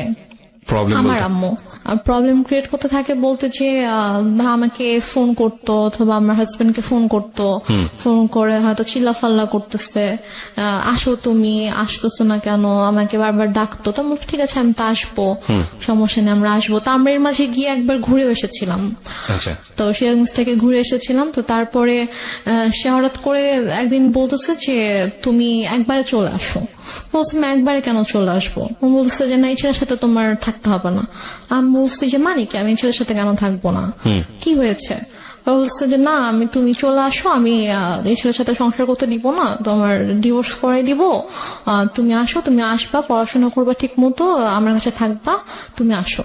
মানে হঠাৎ করে ধরনের কথা, হঠাৎ করে।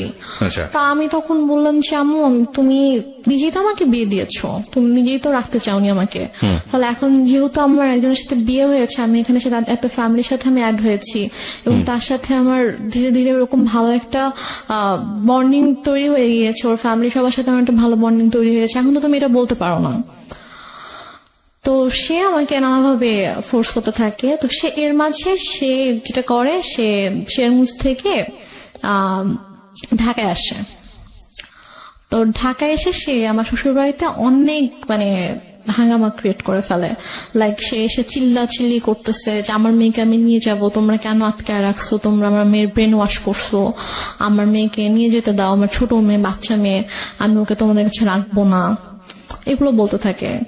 আমি তো যাব না, আমাকে অনেক ফোর্স করতে থাকে, তুই চল, আমার হাত ধরে টেনে বাসা থেকেও বের করে নিয়ে যায়, মানে দরজা খুলে আমাকে বাইরেও বের করে নিয়ে যায় যে তুই চল, তোকে আমি এখানে থাকতে দিব না। তারপর গিয়ে আমার শাশুড়ি, তারপর আমার যা, ওরা গিয়ে আর কি আমাকে নিয়ে আসে যে না আন্টি এরকম করেন না, আর বসেন শান্তভাবে আমরা কথা বলি। তো সে কোনোভাবে শান্ত হয় না, সে জাস্ট একটাই কথা, আমার মেয়েকে আমি রাখবো না। তারপর সে বলে যে না আমরা তোকে যেতে দিব না। তো সে অনেক তর্কাতর্কির পরে সে রাগ করে বাসা থেকে বের হয়ে যায়। বেরোর সময় বলে যায় যে এনি হাও আমি আমার মেয়েকে নিয়ে যাবো। দেখো একটা কথা বলি রেহনুমা, তুমি করে বলে ফেললাম কারণ তুমি আমার বয়সে অনেক জুনিয়র হবা। একটা যেটা হচ্ছে যে গল্প না বিশ্বাস করার জন্য একটা মজবুত ভিত্তির প্রয়োজন হয়। একটা হচ্ছে যে তোমার মা নিজেই ইন্সপায়ার হয়ে বিয়ে দিচ্ছে। বিয়ের কয় মাসের পরের এই ঘটনা? বিয়ের হচ্ছে 3 মাস পর। বিয়ের 3 মাসের মধ্যে এমন কি ঘটলো যে সেখান থেকে আবার তোমাকে নিয়ে আসতে চাচ্ছে? আমি মানে গল্পটা তো বিশ্বাস করতে হবে সামহাও। এটা ভাই আমি কথা বলতে থাকলে আপনি যখন আমার পুরো গল্পটা শুনবেন তখন আমি হয়তো বুঝতে পারবো। শেষ পর্যন্ত যখন আপনি শুনবেন তখন আপনি বুঝতে পারবেন যে প্রথম থেকে শেষ পর্যন্ত, মানে আমার বাবার মৃত্যু থেকে একদম আমার শেষ পর্যন্ত, আজকের দিন পর্যন্ত কি ঘটেছে, কেন ঘটেছে, এটা আপনি নিজেই বুঝতে পারবেন। ফাইন। সো প্রিয় শ্রোতা, আমার মনে হয় একটু ধৈর্য ধরে আপনারা শুনুন। ওকে, বল। তো তারপরে আম্মু ওখানে এসে সিনক্রেট করার পর আমরা সবাই আর কি মানসিকভাবে একটু আপসেট হয়ে পড়ি।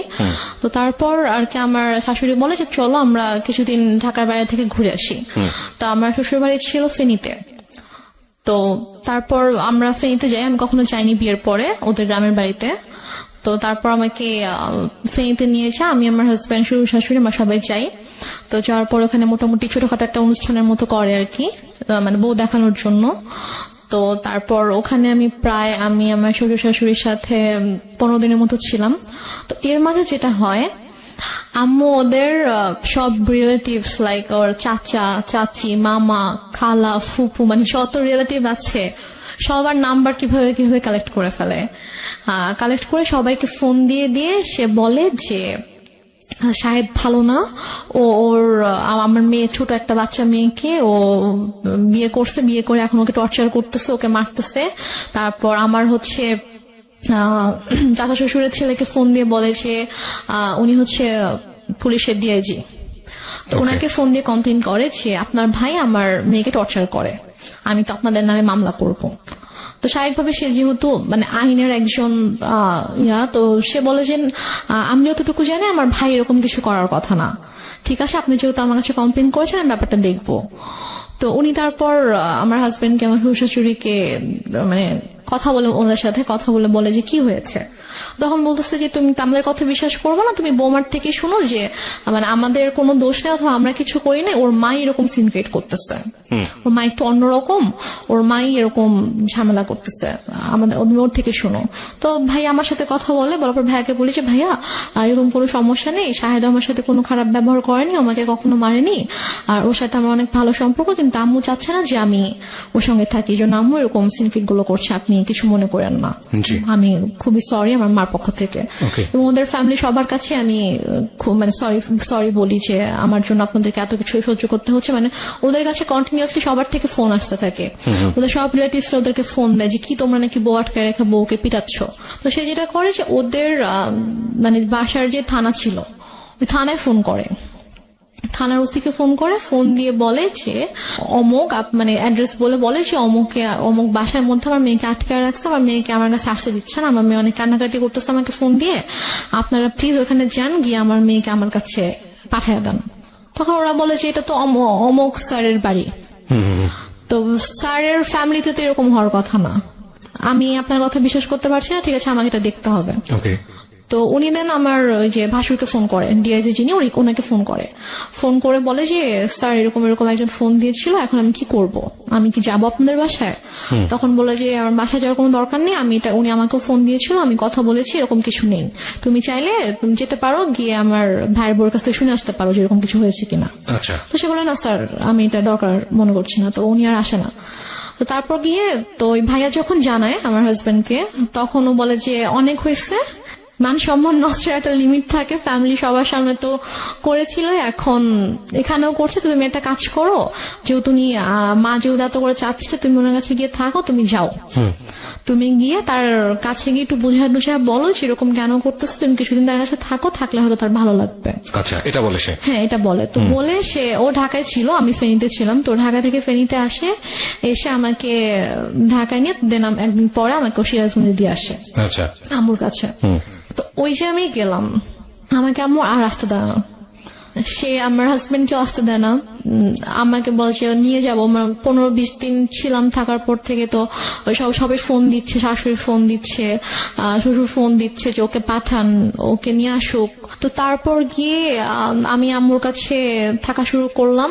তারপর আমার হাজবেন্ডের সাথে অলমোস্ট মানে 3-4 মাসের মতো আমার দেখা হয়নি, কারণ আম্মু না আমাকে যেতে দিচ্ছিল ঢাকায়, না হচ্ছে ওকে আসতে দিচ্ছিল। ও আসতে ছেলে বলতেছিল যে আমার কিন্তু মানে ছোট মেয়ে, ওর কিন্তু 18 বছর হয়নি, আমার লোক মেয়ে, আমি কিন্তু তোমার নামে মামলা করে দিব, এই ধরনের কথা বলে। হ্যাঁ, এই ধরনের হুমকি কিন্তু দেয়। যখন আপনাকে বিয়ে দেওয়া হয়েছিল সেই সময়টাতে পেপারে কি মা সাইন করেনি? না, মা সাইন করেনি। বিয়েটা কিভাবে হয়েছিল? বিয়েটা হয়েছিল হচ্ছে বাসায় কাজী এসেছিল, তো কাজী বিয়ে পড়িয়েছিল, মানে সাইনও নিয়েছিল, কাবির নামে সাইনও নিয়েছিল। তারপর ওখানে 4 জন সাক্ষীও ছিল, কিন্তু মার সাইন ছিল কিনা অথবা করেছিল কিনা সেটা আমার ঠিক মনে নেই। তো মনে হয় না মা সাইন করেছিল, কারণ পরে যখন আমি যখন পেপার দেখেছিলাম তখন দেখেছি ওখানে যে সাক্ষীদের সাইন ছিল, আমার আর আমার সাক্ষী হাজবেন্ডের কারা সাইন ছিল? ছিল। সাক্ষী ছিল হচ্ছে ওর 2 আঙ্কেল ছিল সাক্ষী, আর আমার পক্ষ থেকে আমার একটা মামা আর আমার একটা ভাইয়া ছিল। ফাইন, এখানে একটা বিষয় জড়িত আছে। ওর ফ্যামিলি থেকে কি লোকজন এখানে এসেছিল? হ্যাঁ। তো ওর ফ্যামিলির পক্ষ থেকে ওর বাবা মা কেউ সাইন করেনি পেপারে? না, ওর বাবা মা আসেনি বিয়েতে। কেন আসেনি? বাবা মা আসেনি, বাবা তখন অনেক অসুস্থ ছিল, আর ওর মা তো রাগ করেছিল জন্য ওর মা আসেনি। Renuma, this is totally unbelievable, cause অসুস্থ হলে তো বিয়েটা পিছিয়ে যাওয়ার কথা। বিয়েটা অসুস্থ ছিল বলতে উনি হচ্ছে প্যারালাইসিস ছিল, তো উনি তো চাইলেই উনি মুভ করতে পারতো না, বাট ওর মা আসার কথা, বাট ওর মাকে ওরা কোনোভাবে কনভিন্স করতে পারেনি। Okay, fine. তো It's the ওর logic. ভাই বোন, তারপর হচ্ছে ওর আঙ্কেল আন্টি সবাই এসেছে। হচ্ছে আমার ওদের ফ্যামিলি থেকে সবাই আম্মুকে ফোন করতো, আম্মুকে বোঝানোর চেষ্টা করতো যে আমরা আসি, সামনাসামনি কথা বলে ঠিক করার চেষ্টা করি যে দেখি ঠিক হয় কিনা, আপনি কেন এরকম করছেন। তো বাট আমি বলেছি আমি এই বিষয়ে কোনো কথাই বলবো না, মানে একটাই কথা ছিল তার যে আমি আমার মেয়েকে সংসার করতে দিব না, আমি আপনার ছেলের সাথে রাখবো না। Okay. তো এদিকে আমার সাথে কথা বলতে দিত না, লাইক আমার ফোন আমার থেকে নিয়েছিল, আমার ফোন আমার কাছে রাখতে দিত না। আমার হাজবেন্ড ফোন করতো আম্মুর ফোনে, ফোন করলে আমাকে কখনো দিত কখনো দিত না। তো আমি অনেক কান্না করতাম, আমার মনে অনেক খারাপ থাকতো যে আমি ওখানে যেতে চাই। আমি আম্মুকে অনেক, ইভেন আমি আম্মুর মানে পায়ে ধরেও কান্না করেছি, আম্মু তুমি কেন এরকম করছো আমাকে বলো। মানে সে আমাকে কোনো মানে কারণও বলতো না যে কেন সেরকম করছে। আমি বলছি আম্মু তুমি তো আমাকে বিয়ে দিয়েছো, এখন যখন আমি একটা জায়গায় গিয়েছি, আমার বিয়ে হয়েছে, আমি আমার হাজবেন্ডকে অনেক ভালোবাসি, আমি ওর ফ্যামিলির সাথে অনেক ভালোভাবে মিশে গিয়েছি, তো এখন কেন তুমি সবাইকে এরকম কষ্ট দিচ্ছ, আমাকে কেন তুমি কষ্ট দিচ্ছ আম্মু। যাই হোক, তারপরে গিয়ে আম্মু যেটা করলো যে ওদের সাথে অনেক কথাবার্তা যখন হলো, ও অনেক রিকোয়েস্ট করলো, তো বলো ঠিক আছে তুমি সিরাজগঞ্জে আসো, এসে ওর সঙ্গে দেখা করে যাও। Okay. তো দেন আমার হাজবেন্ড অলমোস্ট 4 মাস পরে আমাদের বাসায় আসে, সিরাজগঞ্জে আসে। তো এসে সে আমার সঙ্গে দেখা করে, তো তখন আম্মুর সাথে কথা বলে। ও আর আমি দুজনে আম্মুর কাছে গিয়ে আম্মুর পায়ের কাছে বসে আম্মুকে বলি যে ও বলে যে আম্মু আপনি কেন এরকম করতেছেন, বলেন আপনি মানে আমি কি কোনো দোষ করেছি অথবা আমার কোনো ভুল হয়েছে যে আপনি কেন ওকে আমার থেকে দূরে রাখতেছেন, আপনি কেন এরকম করতেছেন। আমি বলেছি না, আমি কোনো কথা শুনবো না, আমি তখন ভুল করছি, আমার বাচ্চা মেয়েকে বিয়ে দিচ্ছি, এখন আমি বুঝতেছি যে আমার ছোট একটা মেয়েকে এভাবে এত কম বয়সে বিয়ে দেওয়া উচিত হয়নি। এখন আমি চাই সে পড়াশোনা করবে, পড়াশোনা শেষ করবে, করে এস্টাবলিশড হবে, দেন সে চাইলে তার পছন্দ অনুযায়ী কাউকে বিয়ে করবে, কিন্তু আমি যেটা ভুল করেছি আমার সেই ভুলটা শুধরাতে হবে। সে ওর সাথে সায়দার সাথে অনেক রুড বিহেভ করে। আপনি কি করেন ওই সময়টাতে? আমি জাস্ট তখন আমি ওকে নিয়ে আমার রুমে চলে আসি, এসে বলি যে তুমি এখান থেকে চলে যাও, এভাবে অপমানিত হওয়ার কোনো মানে হয় না, তুমি চলে যাও, তোমার আশা লাগবে, আমি যদি আম্মুকে বুঝাতে পারি আমি চলে আসবো। আপনাদের আর কোনো আত্মীয়-স্বজন ছিল না আশেপাশে যারা আপনাদেরকে বিয়ে দিয়েছে, তারা কোনো স্টেপ নিচ্ছিল না? কেউ তো কিছু জানতো না, আর আপুর সাথে তো আমার টোটালি কথাবার্তা ওরকম কথা হতো না, কারণ আপুকে আম্মু বলেছিল যে আম্মু আমাকে বিয়ে দেয়নি, আমি নিজের ইচ্ছে বিয়ে করেছি, এবং আমি মানে আমি পালিয়ে গিয়েছিলাম, সেখান থেকে আম্মু আমাকে নিয়ে এসেছে, নিয়ে এসে আমাকে বিয়ে দিয়েছে। ওকে।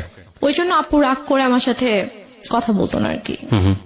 আর আমি যে তারপরে যে আমি কারো কাছে হেল্প চাইবো অথবা ফোন করবো, ওয়েট আমার ছিল না। আমি যে কোথাও একা একা বাসা থেকে বের হয়ে আমি যে কারো কাছে একটা যাবো, গিয়ে যে আমি খুলে বলবো ঘটনা, অথবা আমি যে বাসা থেকে পালিয়ে চলে যাব ঢাকায়, ওইরকম তখন হয়তো আমি অনেক ছোট ছিলাম, ওইরকম কোনো সাহস আমার ছিল না, অথবা আমি যে যাবো এরকম কোনো সিচুয়েশন ছিল। বেসিক্যালি যে আমার হাজবেন্ড কিছু করেনি, সেটা হচ্ছে যে ওরা খুব ভালোভাবে বুঝে গিয়েছিল যে আম্মুর সাথে যদি ওরা লাগতে যায়, ঝামেলা করতে যায়, তাহলে ওরা অনেক ভালোভাবে ঝামেলায় পড়বে, কারণ আম্মুদেরকে ভালোভাবে পেঁচাবে, ঝামেলায় ফেলবে। তো সবকিছু মিলিয়ে ঝামেলা প্লাস মান সম্মানের জন্য আর কি ওরা আম্মুর সাথে খুব বেশি সিন, অথবা আমাকে এসে যে জোর করে নিয়ে যাবে এরকম কিছু ওরা আম্মুর সাথে করতো না, কারণ করলে এটা হয়তো ব্যাড একটা ইফেক্ট পড়তো ওদের উপরে। তো এই কারণে আর কি ওরা করতো না। তো তারপরে গিয়ে যেটা হয় সেটা হচ্ছে যে আম্মু ওকে ভাবে বলে যে ঠিক আছে, মানে আম্মু যখন দেখছে যে না ওরা বারবার ট্রাই করছে যে নেওয়ার জন্য ট্রাই করছে আমাকে, তো তখন আম্মু ওকে একটা শর্ত দেয়, আমার হাজব্যান্ডকে একটা শর্ত দেয়, এবং আমার আম্মু জানে যে এই শর্তটা কখনোই ও মানবে না। শর্তটা ছিল হচ্ছে যে ও বলে যে তুমি যদি রেনুমাকে নিয়ে থাকতে চাও তাহলে তোমাকে আলাদা থাকতে হবে। আলাদা থাকতে হবে তোমার ফ্যামিলি থেকে? হ্যাঁ, আচ্ছা। তোমার ফ্যামিলি থেকে আলাদা থাকতে হবে, তুমি ওকে নিয়ে তুমি আলাদা একটা বাসা নিবা, তুমি তোমার আব্বু আম্মু তোমার ফ্যামিলির সাথে থাকবা না, এবং তোমার আব্বু আম্মু কখনো তোমার বাসা আসবে না। আমি বলছি যে এটা কেমন কথা? তো বলে যে আপনি যদি ওকে নাও দেন, তারপর আমি কখনো বাবা মাকে ছেড়ে আমি আলাদা বাসা যাবো না, কারণ আমার বাবা মা আমার কাছে অবশ্যই আগে। আর প্লাস ঠিক আছে আপনি তো ওকে এখন মানে আটকাচ্ছেন এটা বলে যে হ্যাঁ ওর তো এখন বয়স হয়নি, ওর ছোট, আপনি মামলা করতে পারবেন, বাট ও যখন ম্যাচিওর হবে, ওর যখন বয়স হবে, তখন তোকে আপনি আটকাতে পারবেন না। এবং আমি জানি যে আমি যেরকম ওকে ভালোবাসি ও আমাকে ভালোবাসে, এবং আশা করি যে ইনশাল্লাহ যখন সময় হবে তখন আমি আমার ওয়াইফকে আপনার থেকে নিয়ে আসবো, বাট আমি আমার বাবা মাকে ছেড়ে থাকতে পারবো না, এটা আমি করতে পারবো না। তারপর যেটা হয় যে ওর সাথে আমার তো কাছে তো ফোন ছিল না, ওর সাথে যোগাযোগ একমাত্র ওয়ে ছিল আম্মুর ফোন। তো আম্মু ওর কাছ থেকে ফোনটা নিয়ে ওকে ফোন করার জন্য রিকোয়েস্ট করতে হতো, অনেকবার ফোন দেওয়ার পরে হয়তো আম্মু আমাকে ফোন দিত। তো এইভাবে আর কি যোগাযোগ ছিল। তো এক পর্যায়ে যেটা হয় যে ও মাসে হয়তো একবার আসতো, দুবার আসতো, এসে আমার সাথে দেখা করে জাস্ট চলে যেত ঢাকায়। তারপর আম্মু একবার হচ্ছে ওই ঈদের সময় ওর আপু আম্মু সবাই ফোন করে যে ওকে একটু পাঠান, আমরা সবাই একসাথে গ্রামের বাড়িতে গিয়ে ঈদ করবো, তো ও না থাকলে কেমন হবে, ওকে একটু পাঠান। তো আম্মু কোনোভাবে পাঠাতে চায় না, বাট ওরা যখন সবাই ফোন দিয়ে অনেক রিকোয়েস্ট করে, তো তারপরে কি আম্মু বলে ঠিক আছে ওকে নিয়ে যাও। তো তারপর আমি যাই, তো ওদের সাথে একটা ঈদ করেছিলাম, তো ঈদ করে ঈদের 2 দিন পরে আর কি আমি আবার চলে আসি। তো আসার পরে তো এভাবে আর কি চলছিল, ওর সাথে মাঝে মাঝে কথা হতো, তারপর মাসে অথবা অনেক সময় 1 মাস 2 মাস পরে আসতো, এসে দেখা করে যেত, বাট আমাকে যেতে দিত না আম্মু। তো এদিকে আমার পরীক্ষা চলে আসছে, মানে এটা হচ্ছে 2011-তে আমার পরীক্ষা ছিল, এসএসসি পরীক্ষা ছিল। তো তারপর আমি কোন রকমে স্কুলে যেতাম না, আমি জাস্ট বাসায় পড়তাম, পড়ে পরীক্ষা দিলাম। এরপরে যেটা হয়, হঠাৎ করে আম্মু টোটালি যোগাযোগ বন্ধ করে দেয়, ওকে বলে যে তুমি আর আসবা না ওর সাথে দেখা করতে। তো বলে যে হঠাৎ করে কেন, বুঝতে যে আসবা না, তুমি আর এসো না, আসলে তুমি যদি আসো এখানে অনেক বড় সিন ক্রিয়েট হবে, আমি পুলিশ ডাকবো, তুমি আসবা না। এটা আপনার মা বলে? হ্যাঁ, এটা আমার মা সাহেবকে বলে। তো ও যেটা করে, ও আসে না, কারণ ওদের সবচেয়ে বড় ভয়টা ছিল যে মান সম্মানের ভয়, যে যাবো পুলিশ ডাকবে, মান সম্মান মানুষ জানতে পারবে, যে এটা তো খুবই বাজে একটা ব্যাপার হবে আসলে। তো ও আর আসে না, আম্মুকে ফোন দিত, আম্মু আমাকে ফোন দিত না। তো ওর সাথে অলমোস্ট হচ্ছে আমার প্রায় 7-8 মাসের মতো টোটালি কোনো কথা হয় না, মানে একদমই কথা হয় না। ও আসে, ও না, ওর সাথে আমার কোনো কথা হয় না। তো তারপর গিয়ে আমার আপু হচ্ছে দেশে আসে 2012 সালের মেবি আগস্টের দিকে আমার আপু দেশে আসে। তো আপু আসার হচ্ছে 2-3 মাস আগে আবার আমার সাথে সাথে কথা হয়, আমি আম্মুর ফোন থেকে ওর সাথে কথা বলি। তো আম্মু যখন জানতে পারে যে হচ্ছে আপু আসতেছে, তখন আর কি ওর সাথে কথা বলে যে তো ওর আপু আসতেছে, তো ওর আপু যদি আসে, মানে আপু বলছিল যে ঠিক আছে, তো যেহেতু বিয়ে করে ফেলছে, মানে আপু জানে যে আমি যেখানে আছি আমি অ্যাকচুয়ালি কিভাবে আছি আম্মুর কাছে এটা জানে না। আপুকে বলা হয়েছে যে ওর তো শ্বশুর শাশুড়ি ভালো না, ও শ্বশুর বাড়িতে থাকতে সমস্যা হয়, তো ছোট মেয়ে এজন্য ওকে নিয়ে আসছি, ও এখানে থাকবে, পড়াশোনা করবে, তারপর গিয়ে হয়তো ঢাকায় ভর্তি হবে। আচ্ছা, এটা বলছে যে তা তখন যাবে, এখন তো ছোট অনেক। তা আপু জানে এটা, আপু মোটামুটি তখন নর্মাল হয়েছে, আমার সাথে মোটামুটি একটু কথা কথা বলে। তো তারপর আর কি আপু যখন আসে, তা আপু আসার আগে আবার ওর সাথে সে নর্মাল হয়ে যায়, কারণ আপুকে তো দেখাইতে হবে। মানে তার প্ল্যানিংটা ছিল আসলে অন্যরকম, সেটা আমি বলছি, বললে বুঝতে পারবেন। তো সে যেটা করে, সে সাহেদের সাথে কথা বলে যে বাবা যাই হয়েছে হয়েছে, তুমি আসো, তুমি সিরাজগঞ্জে আসো। তো ও সিরাজগঞ্জে আসে, আসার পরে 2 দিন ছিল, তারপর ওকে বলে যে দেখো ওর আপু আসবে, আপু আসলে কিন্তু আপুর সাথে ভালো করে কথা বলবা, যেগুলো যেগুলো হয়েছে এগুলো কিছু জানানোর দরকার নাই, আমি ইনশাল্লাহ সবকিছু ঠিক করে দিব, যাই হয়েছে হয়েছে ভুলে যাও, আমি তোমাদের সবকিছু ঠিকঠাক করে দিবো। আপু আসলে হয়তো আমরা বড় করে একটা অনুষ্ঠান করতে পারি, যেহেতু তোমাদের ওরকম বড় কোনো অনুষ্ঠান হয়নি, তো বড় করে একটা অনুষ্ঠান করতে পারি, তো করলে তখন সব ঠিকঠাক হয়ে যাবে। তো এটা বলে, তো বলার পরে আপু যখন আগস্টে আসে, আপু মানে যেদিন আপু ঢাকায় আসে, আসার পরে হচ্ছে আপু শ্বশুরবাড়ি ঢাকাতে, তো 2 দিন পরে আপু যখন আমাদের সিরাজগঞ্জে যখন আসবে, তো ওই দিন হচ্ছে শাহেদেরও আসার কথা। তো শাহেদ বলছে যে আম্মুকে ফোন দিয়ে বলছে যে আম্মু আমার একটা কাজ পড়ে গেছে, মানে আমার ওদের হচ্ছে একটা প্রিন্টিং প্রেস ছিল, তো ওই প্রেসে হচ্ছে যে ওদের একটা অর্ডার ছিল, অনেক বড় একটা অর্ডার ছিল, তো ওটা হচ্ছে কমপ্লিট হয়নি। এখন ও যদি ওখান থেকে চলে আসে তাহলে দেখা যাবে যে ওই কাজটা হবে না, তো অনেক বড় লস হয়ে যাবে। তো বলছে যে আম্মু আমার তো কাজ শেষ হতে সন্ধ্যা হয়ে যাবে, তো ওর চেয়ে ভোরবেলা রওনা দেওয়ার কথা, তো আমি রাতে আসি, সন্ধ্যাবেলা কাজটা শেষ করে আমি হয়তো 8টার দিকে রওনা দিলাম, দিয়ে আমি রাতের মধ্যে চলে আসবো। আপুদেরকে একটু বললেন আমি চলে আসবো, সমস্যা নেই, কিছু মনে করতে মানা করেন। আমি বলে যে এখন আসবা, বলছে যে আমি আসলে তো এখানে কাজ কেউ মানে কাজ দেখতে পারবে না, সমস্যা হয়ে যাবে। বলেছে এখন আসতে হবে, এখন আসতে হবে। আমি জানি না, আমার বড় মেয়ে 12টার মধ্যে চলে আসবে, মানে এটা সকাল 10টার দিকের কথা আর কি। তুমি এখন রওনা দাও, তুমি চলে আসো, তোমার তো 3-4 ঘন্টার বেশি লাগবে না, তুমি চলে আসো, সমস্যা নেই। ও বলছে যে আম্মু আমার পক্ষে এখন আসা সম্ভব না, আমি আসলে আমার কাজ দেখার কেউ নাই। তো এটা নিয়ে অনেক তর্কাতর্কি হয়। তো হওয়ার পরে লাস্টে গিয়ে আম্মু ওকে বলে যে তোকে আমি এখন বলছি তুই এখন আসবি, রেগে যায় আর কি, রেগে যায়। আম্মু রেগে ওকে তুই তো করে শুরু করে, বলে যে তোকে আমি বলছি তুই এখন আসতে হবে। এবং ওর এটা নিয়ে খুব মানে ইয়া হয়, ওর ইগোতে লাগে যে তোমার শাশুড়িকে আমাকে তুই করে কথা বলবে। তো বলে যে আম্মু আমি যাবো না। বলছে তুই যদি এখন না আসিস, এখন যদি রওনা না দিস, তুই যদি এখন না আসিস তাহলে তুই জীবনও এখানে আসবি না, তুই ভুলে যা আমার মেয়েকে, জীবনে আসতে পারবি না, আমি তোদের রিলেশন জীবনও ঠিক করবো না, তুই আসবে জীবনে আসতে পারবি না। তো বলছি যে আম্মু মানে এটা তো বুঝতে হবে, আমার সমস্যাটা যদি আপনি না বুঝেন তাহলে তো আমার কিছু করার নেই।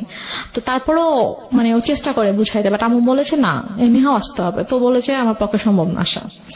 তো যাই হোক ও ফোনটা রেখে দেয়। তো আপুরা চলে আসে। তো আপুরা আসার পরে আপুদেরকে যেটা বলে সেটা হচ্ছে যে ও বলছে যে আপনার মেয়ে আসছে, তো আমি কি করব, আমার কেন যাইতে হবে, আমি যাইতে পারবো না আপনার মেয়ের সাথে দেখা করতে। আপনার বড় মেয়েকে বললেন তার যদি আমার সাথে দেখা করতে হয় সেজন্য আমার বাসায় এসে আমার সঙ্গে দেখা করে, বাট এটা কিন্তু ও বলেইনি। তারপরে গিয়ে বলে যে আপু তো এটা শুনে খুব হার্ট হয় যে কেন এটা বলবে, আমাদের ছোট, ওকে আমরা নিজেরা ডাকলাম যে হ্যাঁ আম্মু ওকে আসতে বললো, আমরা ওর সাথে দেখা হয়নি, ওর সাথে দেখা করব, তো ওর ফ্যামিলির সাথেও দেখা করব, তো কেন এভাবে রিয়াক্ট করছে। তো তারপরে গিয়ে বলে যে হ্যাঁ তোমাকে তো বলছিলাম ছেলে ভালো না, ছেলের মা ভালো না, ছেলে এরকমই, দেখছো কিরকম বেয়াদব। মানে আম্মু এটা করছে হচ্ছে সম্পূর্ণ ইচ্ছাকৃত ভাবে। ফার্স্টে ওকে ঠিকঠাক করছে, ওর সাথে সম্পর্কটা ঠিক করছে, ঠিক করে ও আসছে। তারপর যেদিন আসবে, কারণ আসলে আপুর সাথে দেখা হলে তো সবকিছু নর্মাল হয়ে যেত, এবং হয়তো আপুর সাথে সম্পর্কটা যদি নর্মাল হয়ে যেত, তখন যদি আমি ওর বাড়িতে চলে যেতাম তখন হয়তো আপুকে ডিটেল ঘটনাটা বলতে পারতাম যে আসলে ব্যাপারগুলো কিন্তু এতদিন এভাবে ঘটেছে। আম্মু আসলে এটা চাইনি যে আমাদের সম্পর্কটা স্বাভাবিক হোক এবং আপুর সাথে ওর সম্পর্কটা স্বাভাবিক হোক। তো ইচ্ছাকৃত ভাবে আম্মু এরকম সিনক্রেটটা করেছে। তো আপু ভাইয়া তো অনেক রেগে গেল। রেগে যাওয়ার পরে বলতেছে যে ঠিক আছে বাদ দেন, এই ছেলের সাথে আসলে দরকার নেই, সংসারের দরকার নেই, ওকে ইয়া করেন, ডিভোর্স পেপার পাঠিয়ে দেন। বাট আপনি তখন কি বলছিলেন? আমি তখন বলছি যে আমি তো ডিভোর্স দিব না। আমাকে ভাই জিজ্ঞেস করছে যে তুমি কি বলো, আমি বলছি আমি ডিভোর্স দিব না, কি করবা? আমি বলছি আমি ওখানে যাবো, আমি ওদের বাসায় যাবো। তো বলছে যে আমি তখন বলছি যে দেখছো কিরকম নির্লজ্জ মেয়ে, এইভাবে নিজের বোন ভাই মাকে অপমান করছে ওর জামাই, আর ও এরকম জামাই সাপোর্ট করে কথা বলছে, এখন ওখানে যেতে চাচ্ছে। কত বড় খারাপ মেয়ে, নির্লজ্জ মেয়ে, এগুলো বলছিল আর কি। তো তারপর গিয়ে ভাইয়া বলে যে তুমি কেন যেতে চাও, যে তোমার ভাই আপুকে অসম্মান করছে।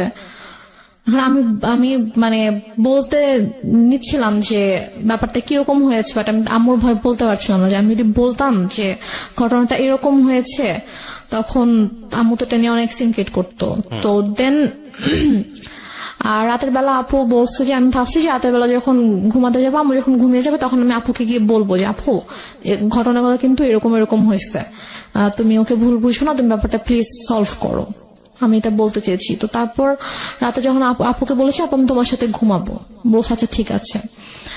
তো আম্মু যেটা বলে যে তোমরা 2 বোন ঘুমাবা, চলো আমরা 3 জন একসাথে ঘুমাই। আম্মু হয়তো বুঝতে পেরেছে যে আমি যদি আপুকে কিছু বলে দেই, রাইট রাইট, তারপর বলে যে আমি তোমাদের সাথে ঘুমাবো।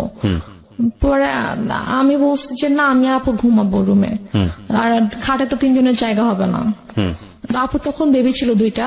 তারপর যে বড় বেবিটা ওর বয়স ছিল 2.5 বছর, তো ওর বাবার সাথে ঘুমাবে আর কি। তো আমি বলছি যে আমি আর পিচি বাবুটা আর আপু ঘুমাবো, তো বেডে তো জায়গা হবে না।